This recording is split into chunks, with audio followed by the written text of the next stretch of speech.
I know we don't have a meeting.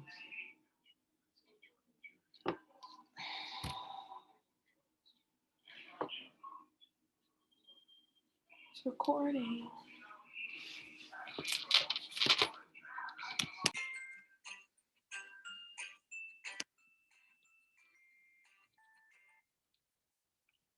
All righty. So that gives you an idea of what our return to the building looks like.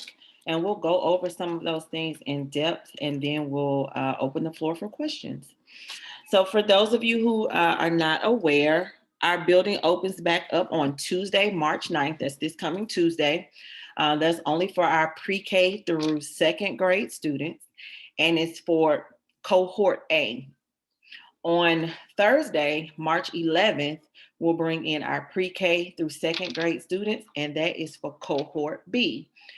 You should have received a phone call from your homeroom teacher.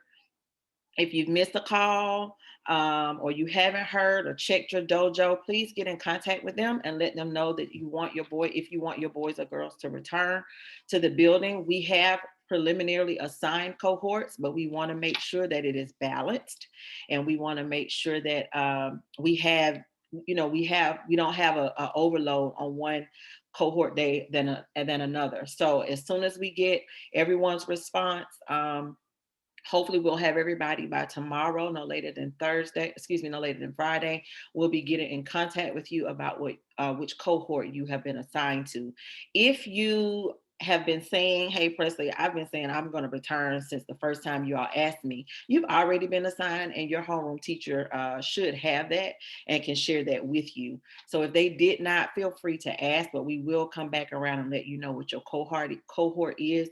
But pre-K through second grade, cohort A will come on Tuesday of next week. Pre-K through second grade, cohort B will come on the 11th. On Wednesday, the 10th, we will continue in a virtual learning setting, asynchronous learning, as we have been doing all along. Friday is actually an early release day. So all of our boys and girls will be online on Friday as well. The following Monday, which is March 15th, we will bring in not only our pre-K through second grade, but we will also bring in our third through fifth grade cohort A students.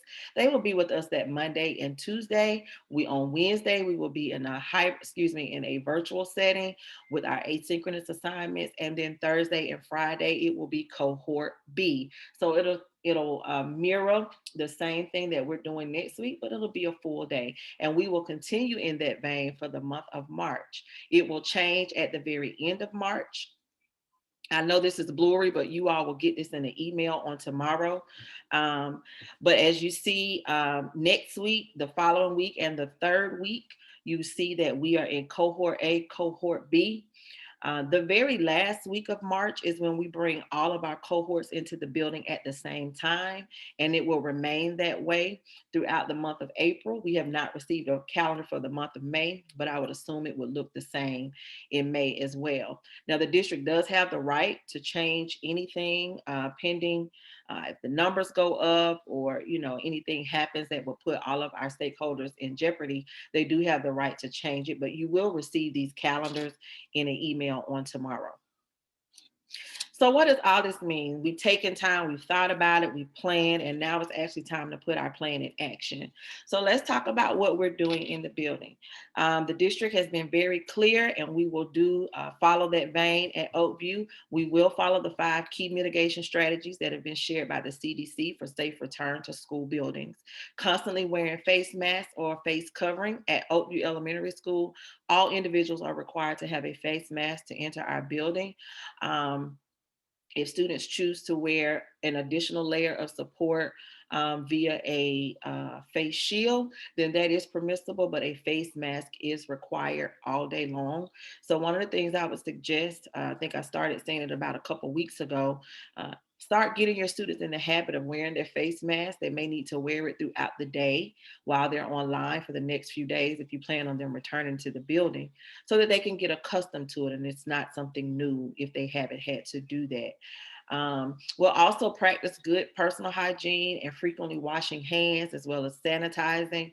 For our students, we have quite a bit of hand sanitizer in our buildings. Feel free to send a personal bottle of hand sanitizer with your student. Just speak with them about making sure that they're using it appropriately and it's not a distraction or disruption to the classroom setting.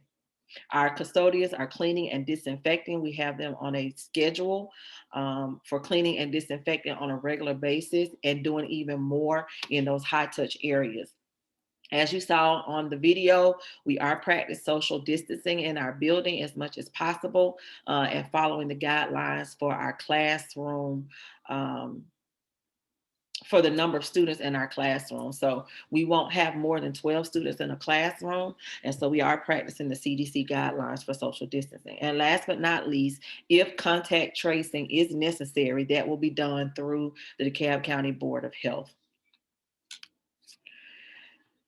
What we need you to do is check your students every day. And I know sometimes it kind of gets mundane once you've been doing the same thing over and over, but we do need you to check your students every day. And if they're sick parents, please let them stay home. If they're not feeling well, let them stay home.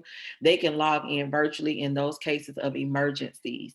And we'll talk a little bit about going back and forth between virtual and hybrid, but in case of illness, please let your students stay home. Check to make sure they don't have a fever. If they're having a cough that's not normal, shortness of breath, fatigue that's not normal for them, body aches.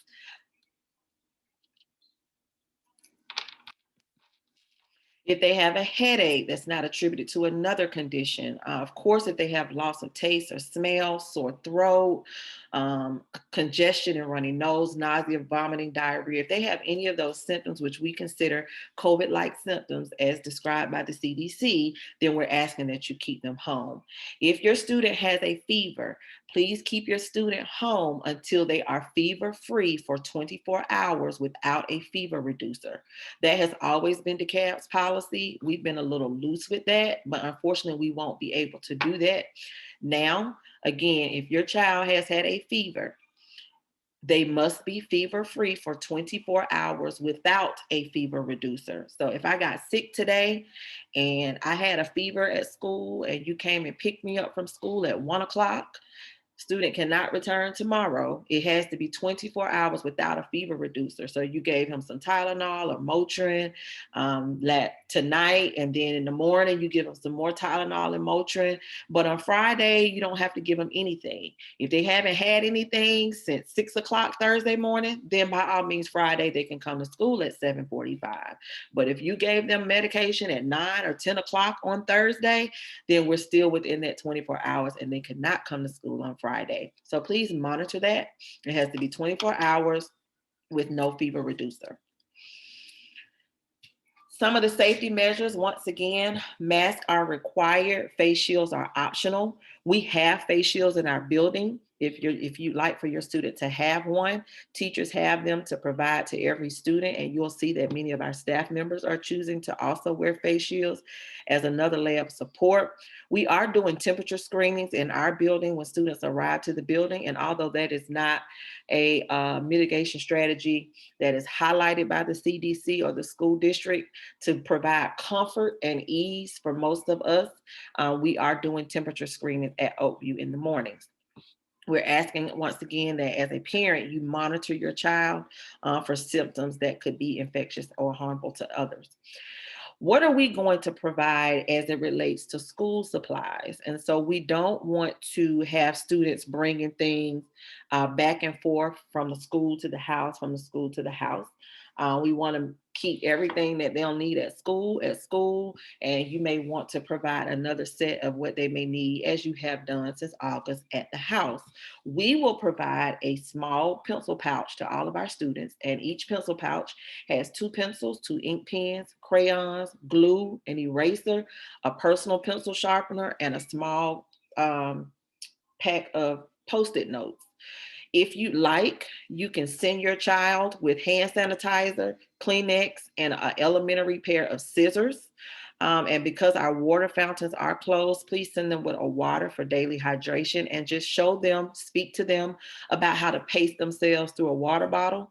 Because if they down a water bottle quickly, then we're talking about multiple trips to the restroom. So we want to just make sure that they're hydrated throughout the day.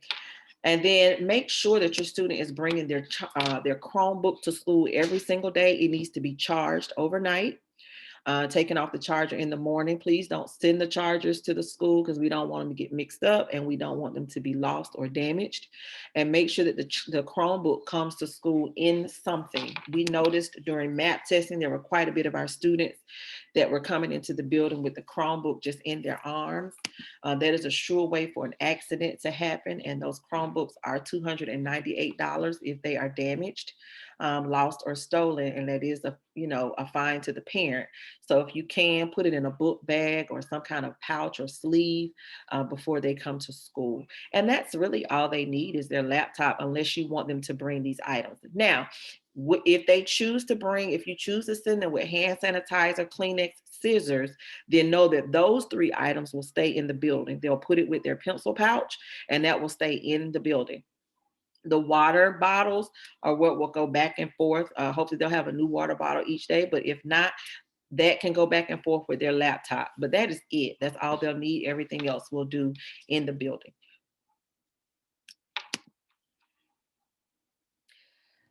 I thought it was important to share with you the school commitments. We are going to do everything that the district has outlined to keep our boys and girls safe, and to keep ourselves safe as it relates to our environments, cleaning, and safety protocols. We will practice social distancing. As you noticed in the video, that there are visual cues on the floor, so that our boys and girls know how to social distance if they haven't had to do so during this time. Again, we will enforce face masks. We'll enforce, class safety protocols. So the class size right now is 12 to 16. 16 will be our older kids, but we are pushing for 12 for all of our classes to keep it on the lower end. Right now, we do not have any classes that are slated to have more than 12 students in it, for those that have responded to the return survey. So we're looking really good with that. In each class, there will be alternating seating to cut down on any exposures, and again, to practice social distance in the classroom. We'll continue to use the same methods of communication. So please make sure that you all are keeping up with Dojo. I know it's a lot. But we don't get to talk to you, see you, or send flyers home. So we have to I would rather overly communicate than not communicate enough. And so we'll be sending things out via Dojo as well as email blast starting tomorrow. So please make sure you check that and don't get frustrated with us. We just want to make sure that we over communicate rather than under communicate. Teachers will continue to provide instruction as they have been, as outlined by the DeKalb County School District curriculum. We are right in the middle and close to the end, and we're going to keep in that vein. And I've already shared with you what we will provide to each student. Additionally, we're asking, just as we've made commitments, we're asking you to make commitments as parents, and we will ask you to sign off on these commitments, that you will enforce your child wearing a mask and you'll support us in that every day, that you'll talk to your child and keep your child home if they're not feeling ill. Our daily report time, 7:45 to 2:15, that has not changed. But please understand, we have a real issue with tardies, and people not honoring what time school gets started. We're not going to be able to do that in this setting. I don't have the staff, because we've got smaller class sizes. I don't have the staff to check kids in all day. So I need kids in the building at 7:45 so we can make sure that they're in place. They've had breakfast, they're in place, they've washed their hands, they've hand sanitized, and teachers don't have to keep starting over. Teaching in a hybrid setting can produce its own level of challenges. So we want to minimize that as much as possible, parents, and we want to make sure we're sending the right message to our students that timeliness is important and school is important. And so they need to be there for all parts of it. So if you could get your boys and girls there at 7:40 at the latest, so we can start at 7:45, we would graciously appreciate it. Please understand that if there are 5 or more tardies, we're going to ask that you go back to the virtual setting because hybrid may not work for your schedule at this time. And we can revisit it at the 4.5 week, but we have to make sure that the building is locked down, it's safe, because we're sanitizing and wiping down throughout the day. And as much as possible, we want to limit people coming in and out of the building. If we happen to have classrooms where more than 16 children are returning, then we may have to change some home rooms to ensure that our boys and girls are in the smallest classroom as possible on their grade level. So bear with us. If that happens to be your child, then we will let you know. But it's really about keeping the numbers low so that we can minimize how many students your children are exposed to and try to keep them as safe as we possibly can. The next part is about the water fountains, which I've shared with you, will be closed. They have to follow their assigned cohort. So all of the students that are in the cohort A, please don't say, you know what, you missed school on Monday, so I'm just going to send you on the next group on Thursday. Please don't do that because we have it separated for numbers on purpose. So if you choose to go outside of the cohort, you'll throw off our numbers. And then that could, very well mean exposing someone. And we don't want to do that. So if you miss school on your day, that's fine. We'll work on your, getting you what you need to get your baby caught up. But please stick to the cohort that you're assigned to. If you need to make a change due to your other, if you have children in another school and they're going on different days, we will work with you on that. If you can go ahead and let us know that information up front, that would be better. But don't just arbitrarily make a choice to change the cohort. If we start to see that that's a problem, we will ask you to go back to the virtual setting. It is important that we're all following the guidelines that are in place so that we all can stay safe. And then again, because we're in this setting and we're doing our best to stay safe, we need all of our students to be focused and doing what they're supposed to do in the classroom setting. There's a zero tolerance for a whole lot of foolishness, classroom interruptions. We're not doing that. As you know, this is a high anxiety moment for faculty and staff. We want to do right by your children. We want to make sure they're getting the best possible education. And I know many of you want your children back in the building, and we want to make sure your babies are safe. The last phone call we want to make is, hey, something happened to your child. That's not what we want. I don't want any COVID outbreaks at Oakview as much as possible, but it's going to take all of us working together as a community. When we have children being disobedient, defiant, and those kinds of things, and it puts all of us at risk.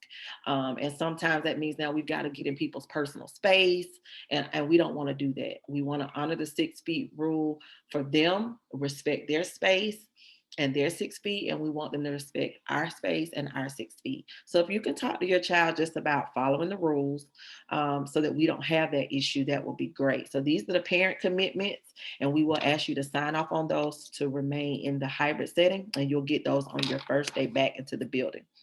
As I stated, it's a real zero tolerance for students not cooperating with us with their masks, not bringing their masks repeatedly, won't bring their Chromebooks, not exhibiting appropriate behaviors. In order for us to ensure that everyone is staying safe and we are doing our best to maximize what we have in the building, we need them to do their part. And if that's not feasible at this time, that's okay. No hard feelings. We're just going to put them back in the virtual setting until we're ready and they're ready to join us back. And we can do that at the 4.5 week. We're not doing back and forth.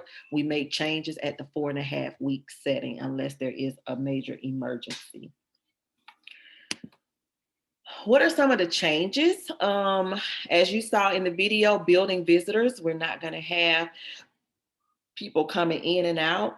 Parents, there is a QR code, and we will put that link and that QR code on our website as well. For whatever you need, there's a form, and Miss Lundy will get you to who you need. We ask that you'll wait in the vestibule in case that you need to speak with someone. We will keep all of our conferences, all of our meetings virtual. So if you need to have a parent-teacher conference, if you need to speak to a counselor for a non-emergency situation, if you need to speak to an administrator for a non-emergency situation, all of those things will still be done virtually, and that will be scheduled. If there is an emergency situation, then of course we'll meet with you and make sure that you're accommodated. But we want to just keep as much traffic down as possible. And we ask that you all work with us to do so. We've got 2.5 months, and I am 100% positive that as a team, we can get this done. Our arrival will be a little different for how our children enter the building. If your students are coming in on a bus, all students coming in on a bus will enter through the cafeteria door. All of our breakfast is a sack breakfast, so they'll already be prepackaged. They'll come in through the door, as you saw the young man in the video come in through the door, get their breakfast, their milk, and go straight to class. If you have a car rider or a walker, all car riders and walkers will come through the front door. That is a difference from last year. So kind of retrain your brain. All car riders and walkers will come through the front door. We have breakfast set up right at the entrance. Those babies will come in, grab their breakfast, and go straight to class. Our bus riders and our car riders, as far as in mass movement, will stay separate. They won't mix until they get into the classroom.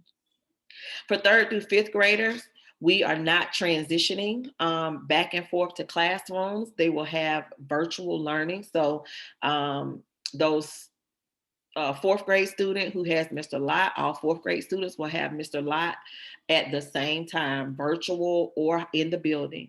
And then the teacher that is in the room with them, if they're not in Mr. Lott's room, will serve as a teacher's aide, and they will be able to assist those students for the current subject that is being taught. That way we don't have students moving in and out of classrooms. We don't have students disrupting each other's space. We don't have students bothering someone else's materials, but they can sit in their seats and stay in their area safely. Lunch will remain in the classroom. We won't have all the students congregating in the cafeteria either. They will remain in the classroom with their cohort of students. Same for specials in the classroom, and it will be in a virtual setting. Silent dismissal. Now, this is going to be very different than what we've experienced before. You all are accustomed to our walkers coming out first, and then our buses and all that good stuff, and us calling kids. That'll be different. This year, we're going to attempt to have a silent dismissal, and I'm so excited. Our buses will be dismissed first. This year, our buses will be dismissed first so that we can get majority of our building empty before we start moving the rest of the kids. So we will empty our buses. We will empty our classrooms with our buses first. Then we will move to our car riders and nursery van riders. If you are a parent who is who does car pickup, please make sure that you have your car rider tag displayed. That will help us tremendously. If you are sending someone to pick up your child, please give them your car rider tag. We need you to help us increase our level of security. I know sometimes emergencies happen, and that's fine. But on a regular day-to-day basis, we need you to have your car rider tag to pick up your child in the car rider lane, if they're in the car rider lane. And then we'll release nursery van riders, and then walkers will be dismissed last. We'll walk them across the street. At this time, I'm going to stop and address any questions that you may have. Ms. Jackson, can you help me out? Okay, sure. The first question was, what's the benefit of face to face? The benefit, it's really a parent decision. Some parents have stated, their children aren't doing well in the virtual setting. Some parents are saying my child is doing great in this setting. Some parents are saying, the child being in the virtual setting is keeping them from being able to provide for their families. And so, it's really a parent decision. We're going to provide the same level of instruction regardless of which one you choose. and we're going to serve you regardless. So it's really a parent decision, and people are doing it for different reasons. But the ones that I've heard are either it's an interruption to their work schedule and parents not being able to provide the way that they need to, or the child is just doing better, would do better in a face-to-face option, and parents are okay with the strict guidelines that we have. And then some parents want their children in school for the socialization aspect of it. Okay, the next question is, what is the protocol if my student is in a class of students or teachers that informs you they have COVID-19? Will we be notified? Absolutely. So the district protocol is very clear. If when I'm excuse me, not if when I'm notified that we have someone in the building displaying COVID-like symptoms, or someone who was in the building. Well, let's do first. Someone who is displaying COVID-like symptoms. You heard me in the video talk about the isolation room. So if anyone in the building is displaying COVID-like symptoms, they will be escorted to the isolation room. Our nurse will meet them there to tend to them. She will go through a battery of questions, just like when you go to the doctor's office, and she will she'll let me know where we are through that battery, and then I have to report that to the district office, who then reports it to the DeKalb Board of Health, and they give us guidance. In that also comes a letter of notification to the parents, very similar to the letters that I send you all when we have other major emergencies in the building. Um, but you'll get a letter. It'll go out via dojo to those that are impacted, and if it's a school-wide impact, then it will go out to our entire building. But as soon as I'm notified, we'll definitely follow the protocol. And then you can make a decision on whatever the next steps are that are given to me by the Board of Health. Are uniforms still mandatory? We are not, thank you, that's a great question. We are not requiring uniforms this year. For the remainder of this school year, we are waiving our uniform requirements. We are very sensitive to it being the end of the year. And I know our babies grow so fast. And we also know that many of you have been impacted financially by the pandemic, as many of us have as well. So we want to honor that, and we will relax the uniform policy. And you'll also see that the staff are relaxed in their uniform as well. But I am asking parents that you ensure your children aren't wearing, as much as possible, refrain from leggings and jeggings, and please do not send them to school in tattered and ripped jeans. How would you guys know if the child was given a fever reducer or not? The honor system? Yeah, so thank you for that question. I don't know if a child was given a fever reducer, but as parents, I would hope that we will operate in the same level of precaution that you would want someone to do for you and your child. So if your child has a fever, or you had to give them a fever reducer, um, I would ask for us to operate as parents as we would someone else if it was our child being exposed to something. Um, be honest, and let's just operate with integrity. But I don't know what you've given your child at home, but I will hope that we will all as parents operate with integrity, and just do what's being asked for the benefit of the community. How many children per class? Again, it's 12 to 16. Oakview is leaning on the 12 side. We're leaning closer to the 12. And again, as of today, I have not seen a classroom that has more than 10 in it. So we're looking pretty good. I apologize, but what's the difference between them bringing the school supplies back and forth and bringing the Chromebooks back and forth? It's not necessarily that there's a difference, but we want to limit as much as possible. There is no way for them to be successful in the setting, in this setting, without the Chromebook. I promise you, if it was a way for me to give all of them another Chromebook, I would let them keep one at home as well. But unfortunately, we wouldn't be able to be successful. But we just want to limit as much as we can the back and forth. So I appreciate that question. What is the earliest my child can get to school? 7 o'clock. Is 7 o'clock. there, I'm sorry, Oh, no problem. is there a possibility that the students will not be in the classroom with their homeroom teacher if the students to classroom ratio exceeds 16 students?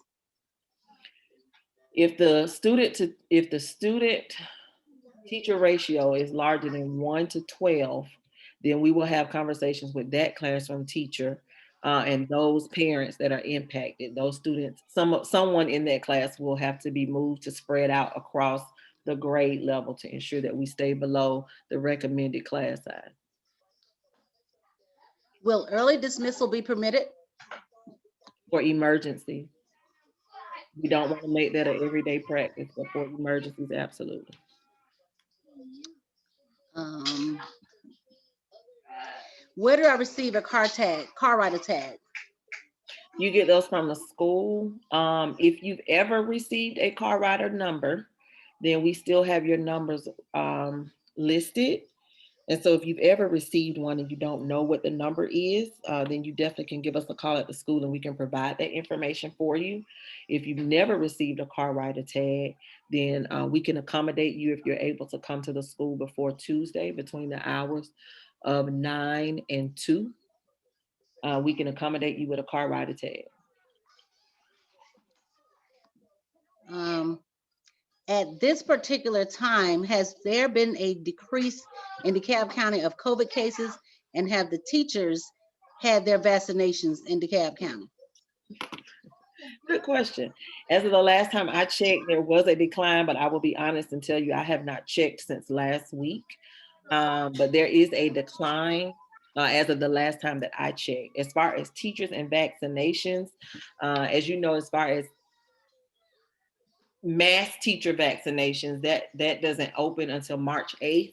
Which teachers have chosen to be vaccinated, I'm not sure because teachers aren't required to be vaccinated. Excuse me, that is a personal choice. And so I know that some of our teachers are having that, thinking through getting vaccinations. I know I don't have any teachers on staff 65 or older, so, but I do have some who are caregivers. So there are some that have chosen to be vaccinated through that route. And there are some that are thinking about being vaccinated, but a mass vaccination for Oakview staff, that has not happened, and DeKalb is not mandating that, but they are working to provide it if teachers would like for it to happen. Can Chromebook chargers be replaced if broken?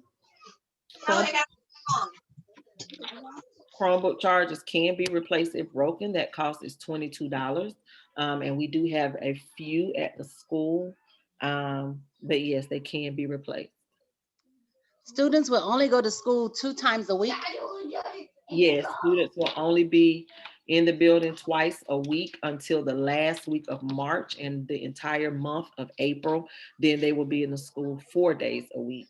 But for these next 3 weeks, it is only twice a week. Well, next week is once a week, and then those next 2 weeks is twice a week. My apologies, I arrived to the meeting late. When will I know which cohort my student is in? If you are a parent who has stated that you wanted to return in hybrid and you've been saying it for a while, like last semester when we were asking for a survey, then we have your cohort assigned and your teacher will be sharing that with you. We are double checking this week with everybody. Teachers have been calling. So if you haven't received a call, please check your voicemail, check your dojo, or let your teacher know what your choice is. We need to know what your choice is, hybrid or virtual. We need to know what the mode of transportation for your child to get home every day. We need to know if they have siblings in the building. So if you have multiple children in the building, please let each teacher know and let each teacher know who the sibling is. That way we're trying to keep all of your children to come on the same day. So that information is very important. And I think that's all we need to know. The name, email your teacher, your child's name, your choice, and if they have siblings in the building. Thank you, Principal Presley. You are truly dedicated and appreciated. You rock. Thank you. You're welcome. That was the last comment. Awesome. Well, the time is 6:49. Are there any other thoughts, questions that are on your mind? If not, for those that came late, I can play the video again so that you can see it. It's about 10 minutes long. For those of you that don't have any more questions, that's all I have. I appreciate your time.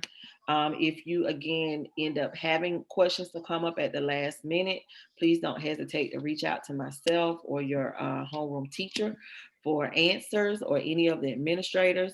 Additionally, thank you to all of the faculty and staff that are on this call. I appreciate you. You all were in meetings with me today and you came back for another dose. So I appreciate you all for showing your dedication, for being here. You definitely had some of the most dedicated staff members. So I appreciate you all. Anything else come up, Miss Jackson, before I press play? No, ma'am. All right. Well, that's it, you guys. You all have a great evening. And those of you all that are on the call, I will play the video again at this time.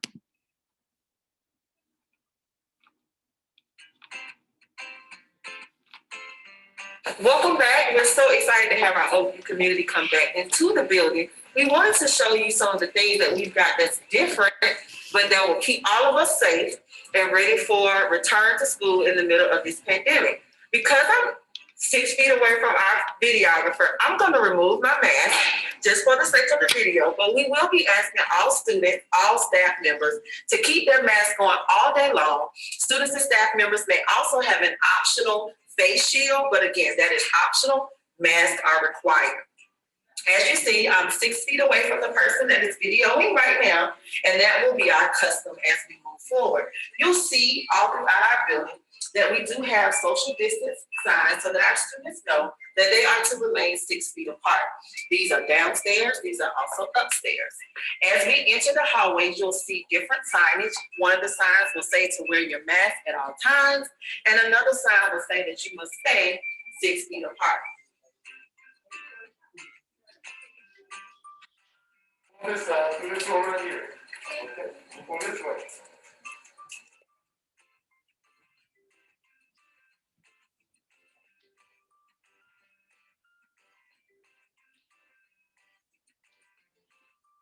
Back to open.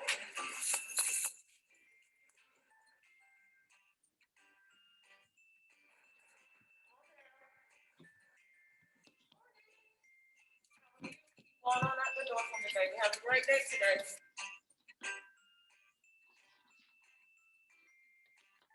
You come down the hallway, students, you will notice, parents, you will notice, as our students enter the building in the mornings, we do have staff members that are on duty, ready to receive our students.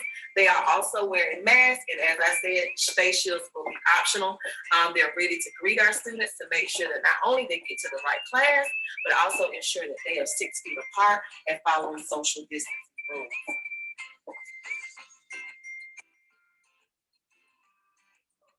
So as you see, I'm at one of our restrooms.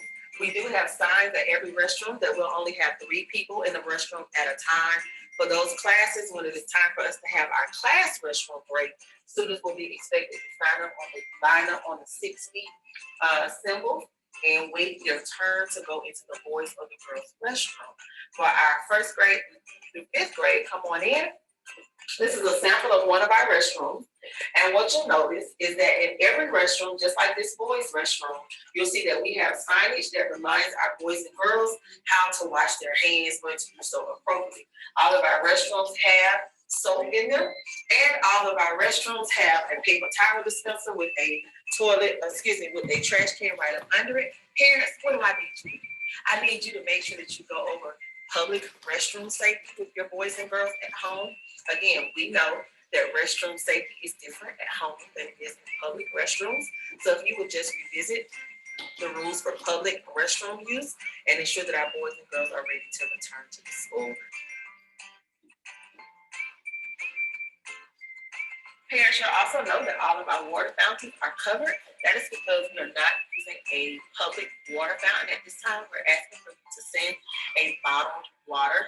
Your students, again, that is a commercial bottled water. We ask that you don't fill personalized bottles, just so that we can monitor for all of our boys and girls that they are drinking water or a substance that has a powder that we watch them open and pour into the water, just to keep all of our boys and girls safe. But our public water fountains will not be open for use this school year. They will return maybe next school year. The district is working on getting bottle fill stations, but until then, we're asking that you send our boys and girls to school with a commercial bottled water. So this is one of our kindergarten and second grade classrooms, and as you notice, every teacher has hand sanitizer in their classrooms for our students. Once they come off the bus, once they enter our building, they will receive hand sanitizer, and when they get into the classroom, the teacher also has a supply. You'll also notice in these particular classrooms, they have a sink or a water fountain. Remember, we will not be allowing our students to drink water out of the community water fountain, so they'll be bottled water. But we do have an opportunity for them to wash their hands in the classroom. As you'll see in this particular classroom, the teacher has a classroom set every other seat. So this particular student is here, there's no seat here, there's a student here, there's no seat here. Additionally, these students are separated between Cohort A and Cohort B. So this particular student is here for Cohort A, and I can tell by the sign that she has on the desk. And this particular student is here for Cohort B. I can tell by the sign that she has on the desk. So the two students are not sitting beside each other. We are able to give 6 feet social distance rules in the classroom. In just a moment, you will see a classroom of instruction to see what that will look like in one of our other grades classrooms. So come on and join that with me. 2 sessions for today. We're about to do the first session together at the home. All right, here's the next commercial. Hopefully you'll recognize this one as well.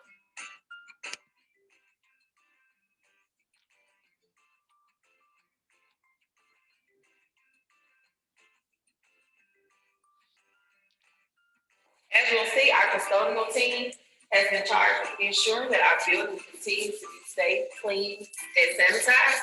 And right now, we have one of our custodians who's cleaning out one of our high-touch areas to make sure that it is free of all germs and free of any debris.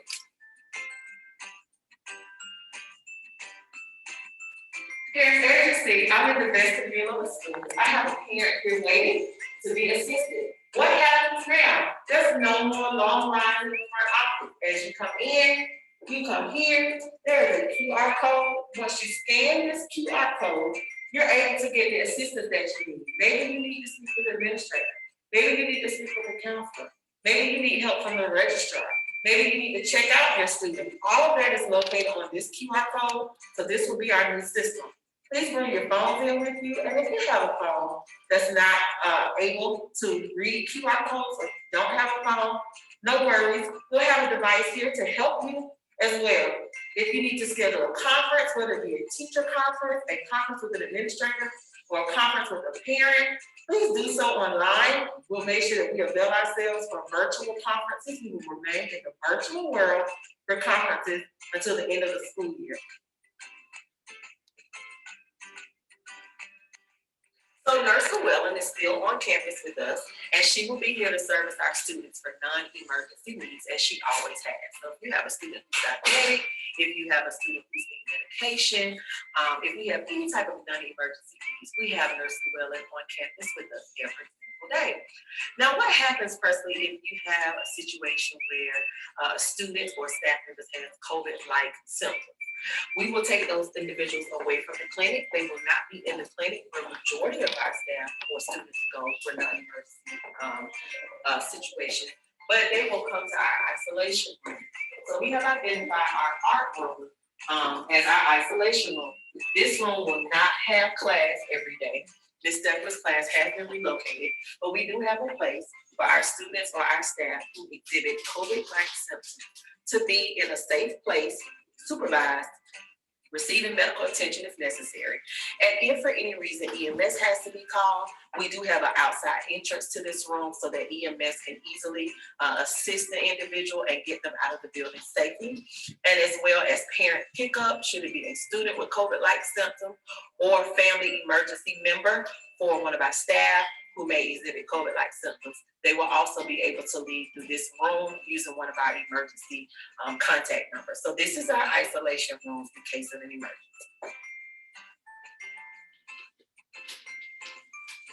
So as much as Ms. Johnson would love to have you visit the Media Center, we will not be using the Media Center for large classes this year. Our students will not be reporting to the Media Center to check out books. But we do have a process in place for them to reserve books using Identity Catalog online from their homeroom teacher. And Ms. Johnson will actually take the books to the classroom for the students. If you're at home and you love to check out a book, that's no problem. She's also shared with the boys and girls in class online on Wednesdays how to reserve books, and parents, you can come and we can do curbside pickup just for you. So your child still has the opportunity to read a book. Please encourage reading at home. So as you see, this is our cafeteria space, but due to the COVID-19 and social distancing rules and ensuring that our students aren't cross-contaminating between classes, we've chosen for all of our boys and girls to eat in the classroom. So the cafeteria will be closed. We will have lunch deliveries to the classroom. If your boys and girls bring their lunch, that is perfectly fine. They'll stay in the classroom. For our boys and girls that will be eating school lunch, we'll have them delivered to the class, and the students will still have a choice of hot lunch or if they want the salad option. So that part is still the same. We would just change our location to keep everyone safe, and they'll be eating in the classroom with their classroom teacher. I'm preparing to go back into the hallway where my colleagues are congregating. So I'm going to put my mask back on. But before I do, I wanted to say thank you so much for visiting with us. I hope we answered all of your questions and been able to relieve some of your anxiety about your boys and girls coming back into the building. If you have any questions, any suggestions, feel free to dojo me. Call the school at 678-875-1303 or send me an email at Sabrina_M_Presley@decavschools.ga.org. That's all for now. I appreciate your time. Let's have a great day.